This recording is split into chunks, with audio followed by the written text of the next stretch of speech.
Camille has just been released, and if you're wondering what teams that he can be played in, what teams he might be best in, and how those teams perform, in my opinion, you're in the right place. Welcome to an all-teams showcase of Camille. I'll be breaking down all the different team archetypes and showcasing a lot of the different teams under different scenarios, and hopefully it'll help you out in deciding whether or not Camille is worth it for you and what you can expect from playing Camille on your account. I'll be ranking each team in terms of their performance, difficulty to play, and survivability as well. Hopefully it comes as a good measurement for you to understand how each team would play, at least in my opinion. Use the timestamps for convenience, and with that said, let's jump right into it. Just real quick before we start, if you're looking to be spending money on the game anyways, I've got a pretty good deal for you. Introducing Loot Bar, which is a website I use often for literally just cheaper top-ups for games like Arknights and Endfield. The website's simple. It offers cheaper pricing for the same bundles in the game. You can check how much you're saving right beside the price tag. You actually could save a lot, up to 26% in total if you claim new user coupons using my link in the description. So it's just a deal that you don't want to miss out. Do not worry as well, because it's not too big of a hassle to set up. Simply click my link in the description, register an account if you don't have it yet, browse and choose any bundle, including even some custom ones that Loot Bar provides, complete the payment, choose self top up, log into your account. Now this is secured since it is set up as a one-time cloud device, so you don't gotta worry about that. You'll then see your account in-game on the browser, go to the store and click on the bundle you purchased. You'll be able to redeem it right away, and voila, you'll have your resources. Then simply log out, your data will be automatically cleared. Of course, you may have some doubts, but I do find Loot Bar 100% trustworthy, given I myself used it for the past year with no issues. It has a high score in Trustpilot too, with thousands of good reviews from customers. Loot Bar is a pretty recognized name these days, and they even have official CD key sales among other services provided for a long time now. You can actually get up to 50% off for popular Steam games like Arc Raiders, so I genuinely don't think you gotta worry about Loot Bar. They've been around the block. If you're topping out anyway, why not give it a try? Use my link in the description, and yeah, you'll support me directly too. I appreciate that, and let's get back into the video.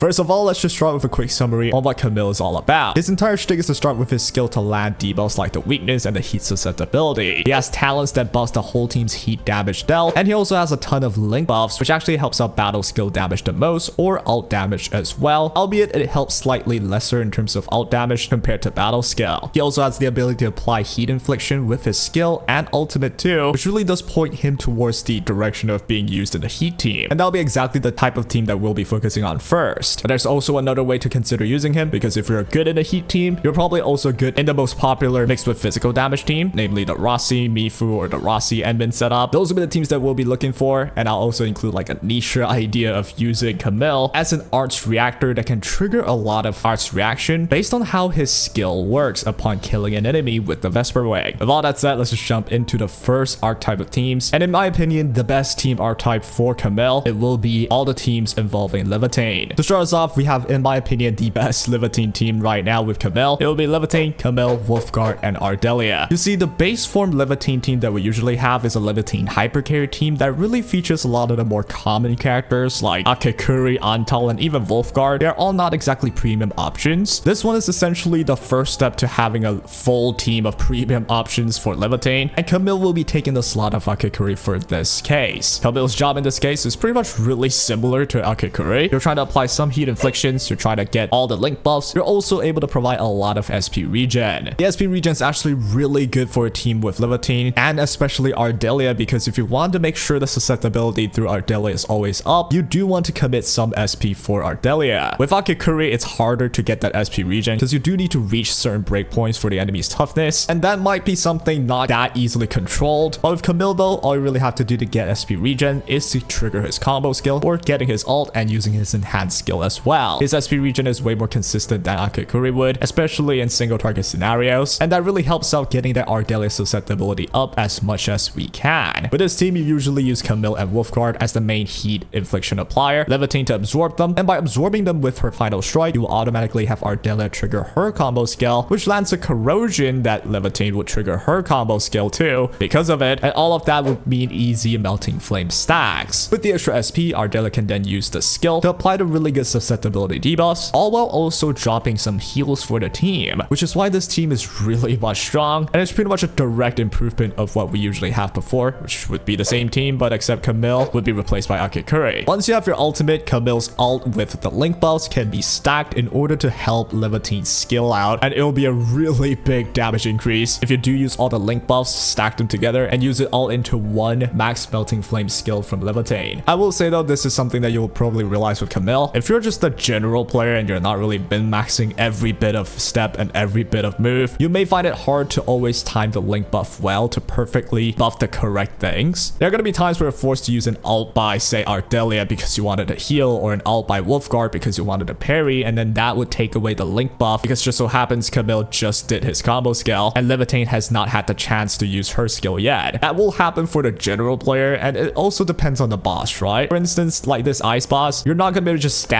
there and do whatever you want. You have to evade, you have to parry, and that will be the case as harder bosses appear. In my experience though, as long as you try your best to have that link buff off whatever that makes sense, which are usually battle skill or ult damage, it'll help out no matter what. Of course, you want to min-max it though. You want to make sure Laevatain's enhanced skill takes all the link buffs, and you also don't want to have it stack if you can, because they actually have diminishing returns, although the damage per screenshot would look the best if you stack the link buffs. In any case though, I rate this team a 5 out of 5 for performance, 3 out of 5 for difficulty, and 4 out of 5 for survivability. You're gonna get a lot of heals from Ardelia because you have more SP usage anyway. And with that team out the way, let's look at the alternative types of teams that you could utilize with the Laevatain setup. Pretty much the main engine of this team would be Laevatain, Camille, and Wolfguard, because they already have this closed loop that works with each other. You have heat appliers and you have Laevatain getting to melting flames. They'll already work out with just these three. The final slot can be a lot of other general supports, for example, say Antal. If you put in Antal instead of Ardelia, you actually have a team that does pretty well against bosses, and you'll also get melting flames technically easier as well, because all you need to do to get 3 heat infliction is have Camille use 1 battle skill. You'll trigger Wolfguard and Antal's combo skill, and once you use all of those, it means 3 heat infliction. That is really helpful for Laevatain's melting flames, and you can get to her enhanced skill well. The problem with Antal though is that you need to also make sure to always have his focus debuff on the boss, where you do need to commit 1 SP to use on Antal, but pretty much you only need to use the SP on Camille and Antal, and you have your whole engine working. The only thing tricky though is to make sure Camille's debuff duration is still on it, which isn't too ridiculously hard because it's a lengthy 45 seconds. I would say Antal's one, it's a little bit more challenging, where you might get carried away and you forget about using Antal's skill. Ideally though, you have all their debuffs up at all times, and you can do that by, well, committing using the SP on Antal to make sure the debuffs are on most of the time. If you're able to do that though, you have a lot of heat susceptibility for Laevatain. You have some form of buffs from Camille and more debuffs from Camille as well to help Laevatain do even more damage. And while you don't have really good healing like Ardelia would give you, you do still have a fairly simple team that does really well against single target scenarios, because, well, both Camille and Antal have their debuff only existing 1 at a time, so you can only focus on the 1 boss, but they're really valuable though for those scenarios. And it's not even that you can't use this against AoE situations, you still can. It's just that Antal's focus specifically will be harder to like put on different enemies. Camille's though can automatically go to different enemies as you kill the ones with the Vesper Wing, which it will be a team that I'll feature later. In any case though, for an Antal team like this, I rated 5 out of 5 for performance, 3 out of 5 for difficulty, and 3 out of 5 for survivability. Pretty much on par with Ardelia, it's just different the way you play them, which is why I like to add, you can really swap out this Antal or Ardelia slot for any other general characters. They'll all do different things, and I'm not going to show you what happens if you say use Perlica instead of Antal in this slot, because while you could, it doesn't make that much sense, but you could, and it still kind of helps you out if you can land electrification. It just doesn't make as much sense though to force a character like that here, and I would say it makes a lot more sense for people to go for something like Ardelia or Antal, and heck, even Akekuri here would still work. They all perform similarly, so I won't be going through all of them, because I think that would just be boring, and I think you can probably figure that out too, right? Come on. Now, what I'm really excited to show though is the next team as well, which will also be a Laevatain team, but it explores Camille as an arts reactor. You see, with Camille, his skill only lands Vesper Wing debuff on 1 target, and if you can kill the target, the Vesper Wing will automatically fly towards another enemy that's alive, dealing some damage to them, applying heat infliction, and also applying the same debuffs of Camille's skill. Essentially, what this means is that the moment Camille uses his skill 1 time at the start and you kill the mob, it's a free skill usage from Camille to another enemy on auto without you needing to spend any form of SP. That's an insanely strong ability in AoE situations, so if you ever find fights in Umbral Monument or even Contingency Contract that has a lot of mobs, this could be something worth exploring, because essentially automatically having a skill usage on an enemy without using any SP is pretty big. Now in this context, what you're seeing here, we're using Camille to land a heat infliction first, and Gilberta to then gather all the enemies and applying nature infliction, which would mean landing corrosion. By landing corrosion, Laevatain will be able to trigger her combo skill, and that's the whole engine. Laevatain will then get a lot of melting flames or killing the enemies, which if she does kill the enemy, the Vesper Wing will fly towards another enemy, applying heat infliction again, and if that happens, Wolfguard will automatically trigger his combo skill to activate even more heat infliction. All of it will be absorbed by Laevatain, and and she can have melting flames like it's free. I mean, Laevaitain's always been good against multiple enemies, but this one just takes the cake. It's an insanely strong team if you're able to kill the mobs, and you'll see the Vesperine zip around really quickly if you're able to kill a lot of enemies around the same time. And you can keep using Gilberta's infliction without a care in the world because you're landing so many more heat inflictions that it doesn't even matter. Plus, landing corrosion is still good for Laevatain anyway in this context, so it's actually an incredible team. It's one of my favorites to go against AoE situation. I rate this team 5 out of 5 for performance, especially against AoE, 2 out of 5 for difficulty. It's one of the easiest teams ever, and 3 out of 5 for survivability. You do have some heal with Gilberta, and that'll be all for the Laevatain archetype with Camille. Again though, I have to mention this, you can definitely use a lot of other characters that I may not be showing specifically by forcing an Akikuri instead of the Ardelia for fun. Like, you could do that, it works, it just doesn't make as much sense. What I'm showing here though is stuff that really does make sense and I think could be interesting to look at. I think if I do show every possible rendition and every possible variation, it will take like 40 minutes to go through all of them, so yeah. Moving on though, let's take a look at the next archetype of teams that you can explore with Camille, which will be the Rossi archetype of mixed damage team. The first team that I think is one of the best as well for Camille will be a team that features Mifu, Rossi, Camille, and Pogranichnik. This team is pretty straightforward in terms of the logic. You're trying to have Camille land his skill, help Rossi out in terms of dealing heat damage more. You're trying to get more SP with both Camille and Pogranichnik, and in the end, you're trying to get Pogra to land the breach effect for Mifu to also land her crush effects, dealing a ton of damage. Everything buffs each other, everything deals a ton of damage. All the link buff from Camille is able to help out Rossi, it's able to help out Mifu as well. Albeit, I would say it benefits Laevatain more compared to this team because Laevatain's skill damage is just off the roof, but it still helps this team a bunch as a whole. And there's just two main sources of damage in this team that could mean a lot of damage output, and it will stand as one of the best teams in the meta right now. With this team, you'll start with Camille's skill and Rossi's skill in order to find the vulnerability and the art's infliction. That'll trigger Rossi's combo, and the moment you can trigger Rossi's combo, that'll automatically mean 3 vulnerabilities at least while consuming the heat infliction, allowing Camille to also use his combo skill. Reaching 3 vulnerabilities means Mifu triggers her combo skill. And to start off, you'll likely land a breach with Pogranichnik, which by landing the breach, you will activate Pogra's combo skill, which returns more SP too. With all the SP regen, you have a really high tempo team that you can use a lot of skills of, but you also do have to be careful of using the right skill and caring for the timing of everything. It's actually quite a challenging team, I would say, to play perfectly, but of course, we're not really looking for perfect all the time. Depending on the boss and the situation and the battle, you cannot always play one rotation and hope everything be perfect. But to pin perspective though, with this team, you gotta care for Rossi's timing of the combo, you gotta care for Camille's duration of his debuffs and the timing of his link buffs, you gotta care for Pogranichnik's breach duration, which isn't exactly the longest, you gotta care for the SP for all of it because while you're gaining back a lot, you're also using a lot, and you also have to care for Mifu's entire shtick of replacing her skill with skill move 2 and 3, and all of that will still take SP, so you have to keep in mind not to overuse them. But if you play everything well though, and once you get to their ultimates, holy crap, the amount of explosiveness is pretty crazy. You have a lot of ults to use with your whole team, and you'll have a lot of skills to use, a lot of SP regen because Camille will be going crazy with the ult SP regen and then enhanced skill as well. You got Pogra that has the combo skill that gets you SP. You got Rossi's ult damage that nukes like a truck. If you can have both link buffs buff that hit, it's a really big hit, albeit you won't be min-maxing the value. Of course, the link buff will also somewhat help out Mifu, not at the scale of which it helps out Laevatain though, because Mifu's not exactly a skill damage dealer, right? But it will still help out, which is where you get this team where it's really not easy to min-max fully, where everything you do is perfect. You have breach on at all times, you have perfect ult usage, perfect link timing. It's not that easy. But even playing generally though, I rate this team 5 for 5 for performance, 4 of 5 for difficulty, and 3 of 5 for survivability. You do have some help with Mifu, with her shield and stuff, but it's not exactly the easiest one to survive long term though. But well, it's a team that you can consider top tier for sure. Now to move on to some alternative ideas with the Rossi idea. But first of all, I'll get the obvious ones out the way. You can replace Mifu with any other crush damage dealer like the Pan or Enmin, depending on what you have. Mifu is the best one though out of the 3, which is why I've shown her here. I won't be showing how you would use Enmin with this because, well, you would use it the same, except instead of having Mifu's skill move 2 and 3 and whatnot, you just have Enmin's ult and the skill usage to get the crush damage in. Same with the Pan, so I won't be going through all that redundant stuff, but those are all valid options. And then of course, you can get rid of Pogranichnik for say any other physical characters. Characters like Chen Qianyu, characters like even Li Feng. In fact, I'll be showcasing the Chen Qianyu idea because I think it's one of the simpler ones if you want to play this form of gameplay. With a team of Mifu, Rossi, Camille, and Chen Qianyu, what you'll do is really easy now. Chen Qianyu and Camille can both land vulnerability and heat infliction. They'll activate Rossi, Rossi will get to the 3rd vulnerability, while Chen Qianyu's combo will also land the 4th vulnerability. That means an easy maxed out crush damage from Mifu's skill move 2. The reason why this is easier is because you don't have to worry about landing the breach first from Pogranichnik and be timed to where you have to land the crush damage within the breach's duration to maximize all the damage output. So it's a way easier team to use with performance that's still top tier. I ranked this team 5 out of 5 performance again, 2 out of 5 for difficulty because it's genuinely really easy now, and 3 out of 5 for survivability. Now, we'll say you would see that all of the performance ratings for every single team is pretty much maxed out. Well, I would say the only exception is the whole Laevatain with Gilberta idea versus AoE, because that one is more niche where if it's AoE, yeah, it's gonna be insane, but if it's against one boss, the performance might dip a bit. Overall though, I still think if you play that well, it's still a 5 out of 5 team. But it just goes to show how Camille is a pretty meta character used in meta teams only. It helps out the Laevatain Heat team, making it a lot more viable than before. It's not that they were not viable already, they're just stronger now. He's also used in Rossi and Mifu teams, which these two are really updated new characters, so of course the whole team will be strong. All of them are pretty new, pretty recent, which is why I would say if you pull Camille, do expect him to just shine in like good teams already, meaning he'll be included in very top tier teams no matter how you slice it. Of course, unless if you force him in random teams, that doesn't really work too much. It could still work, like you could just force any teams with Camille. As long as Camille can activate his combo, he'll have the SP regen. Maybe you'll just ignore his heat damage dealt increase with the team. You don't even use any other heat characters in the team. It works, it just doesn't make a lot of sense, right? What I showed today though is all the teams that make sense, I would say. I tried to think about all the possible teams on my own, and I'll add one more detail. We didn't really get a lot of time with this beta. Like, I think we only got 24 hours because there was a delay. So I do apologize if there's any teams that I missed. I just didn't get enough time to like dig things through. Usually we'd have a week. But well, I did my best and I hope I helped you out though. Those are all the teams that I can think of with Camille that makes a lot of sense. Yep, overall, I think he's certainly a worthy pull if you're a Laevatain main and you want to unlock the peak potential of that team. But if you're a Mifu Rossi main though, you don't have to pull the Camille. Like, that team's already strong enough for now. And I would say if you're on the fence and you're not exactly sure with Camille, wait for the live stream. In fact, that's my default recommendation. Just wait for the live stream, see what's up. They have teased that the story is reaching a near climax soon. I would think with a climax of a story, the characters would be stronger, right? So I personally would waiting for more info is certainly a good play. And that'll be all for now. Take care.